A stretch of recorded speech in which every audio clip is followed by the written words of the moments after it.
The world of League of Legends is one full of conflict and ancient history. In this video we cover the northernmost realm of Runeterra, one of the oldest yet most hostile regions in the world. Here every day is a new battle, and civilization and progress have no place in the food chain. Born as warriors, the tribes here live according to ancient traditions closely connected to nature and their ancient gods, some more and some less. This is the history of Freljord.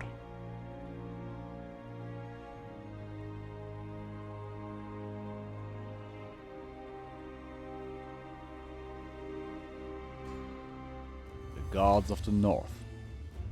In the days of the first tribes of the Freljord, back then called Freljord, humans worshipped the demigods of the north, who came from the spirit realm and existed freely in the material world. Seeking to refine their blacksmithing and craftsmanship, humans from the farthest corners of Valorant came to the far north to learn from the god of blacksmithing Remhorn, now known as Ornn. They settled at the foot of his forge, Hearth Home, witnessed Ornn's craftsmanship and learned from him how to create the best tools, the most stable structures, and the best beer. But the north also had its wild and warlike side. As a god of destruction, Valhir, the woolly bear, was worshipped by the warriors of the Freljord. Two brothers may have held different beliefs, but they lived in close coexistence. And Ornn even forged the rune-enforced armor of the destructive demigod.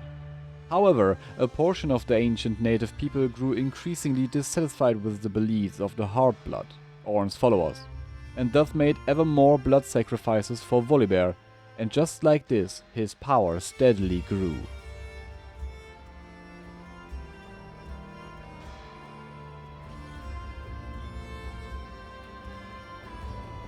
The Three Sisters. The tribes of the Freljord were many isolated small tribes with distinct traditions and goals, focused solely on living to the next day and paying homage to the gods. During this time, the three sisters Lissandra, Cyrilda and Avarosa were born. The three sisters grew into respected, powerful women and thought to reform the ancient ways of the Freljord and unite the tribes as one people. This sparked debate among the demigods. Some seemed positive about working with the sisters, such as the Ice Phoenix Isjarn, now called Anivia. Volibear, on the other hand, wanted to oppress this unrest as quickly as possible. He wanted to send his most ruthless and animalistic followers, the Ursine, into battle against the three sisters. To prepare the fighters, he asked Ornn for armor and weapons. Ornn, however, refused to support this madness, and a fight broke out between the two brothers.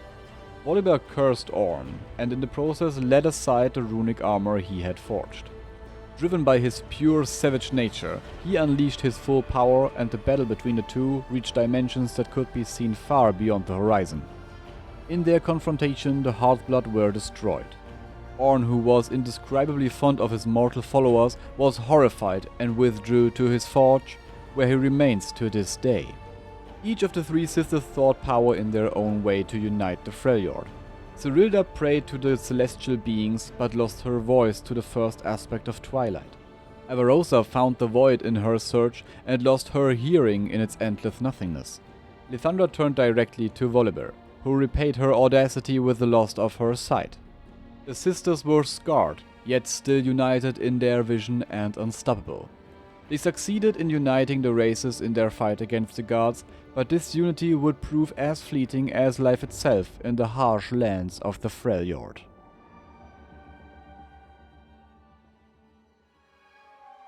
False gods. Deprived of her sight, the magically gifted Lissandra found refuge in the practice of dreamwalking.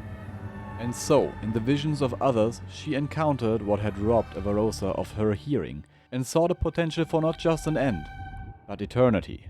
In secret, she made a pact with these godlike beings of a distant dark world, the Watchers.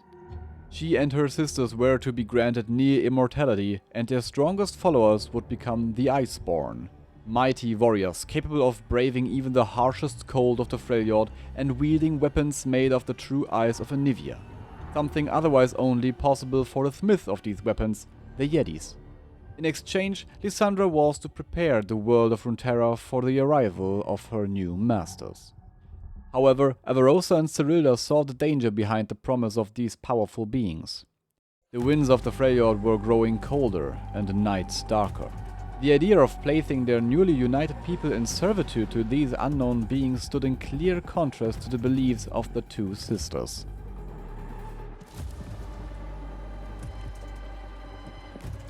Deep beneath the ice. When Lysandra persisted in her plan, Cyrilda and Avarosa were forced to send their hordes into battle against her, and so the battle at the Frostguard citadel began. At the climax of this battle, at the bridge of the Howling Abyss, happened what Lysandra had tried to prevent with diplomacy. The Watchers manifested in Runeterra and revealed their true grotesque selves. Faced with the choice of allowing the world of Runeterra to be swallowed by the void, or sacrificing everything she held dear, Lysandra saw only one option. She used her magic to sacrifice the followers the sisters had gathered, drained the Yetis of their magic, and ultimately took the lives of her own beloved sisters. She used the collected energy to seal the Watchers beneath an indescribably thick layer of unmelting true ice. Broken and lonely, Lysandra saw herself as the guardian of the Watchers, quickly realizing that the elemental power she had used to seal them was not enough. The beings of the void merely slumbered beneath the ice, corrupting it with their dark magic.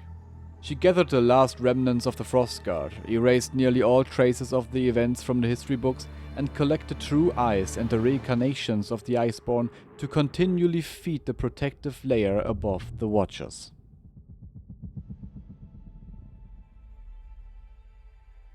The Wild North.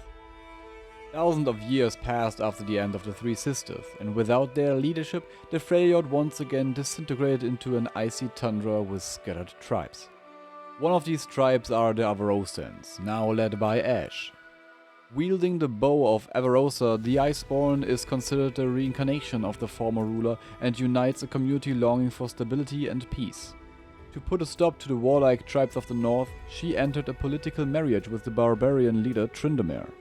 It quickly became apparent that the two complemented each other in many ways, and the marriage of convenience blossomed into true love.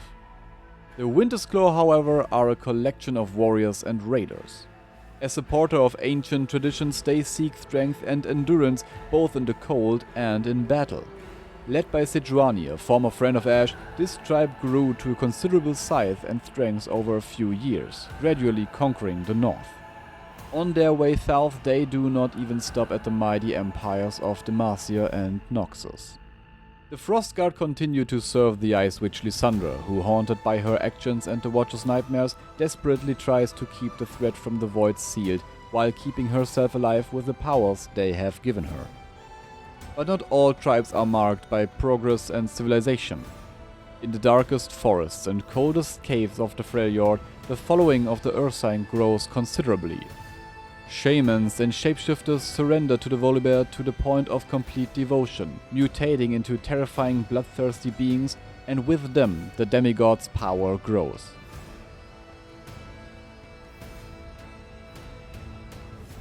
The Freljord is a harsh, dangerous and hostile place where only the strongest survive. The advance of civilization here seems as slow as a glacier, but equally vast and unstoppable dangers lurk within the depths of snow and ice, waiting for the right moment to show Runeterra what true power is. What do you think about the history of Freljord and its past, marked by tragedy and brutality? Do you think the Freljord will achieve the long-awaited progress under Ash's leadership, or is it Sejuani's warriors tribes that will shape these lands for generations to come? Let me know in the comments and leave a like if you enjoyed the video. On my channel you will find more videos about the oldest stories in League of Legends and an overview of the most important events in Runeterra. If you don't want to miss anything, hit subscribe and ring the bell. Thank you for your attention and interest in the world of League of Legends, and maybe I'll see you in the next video.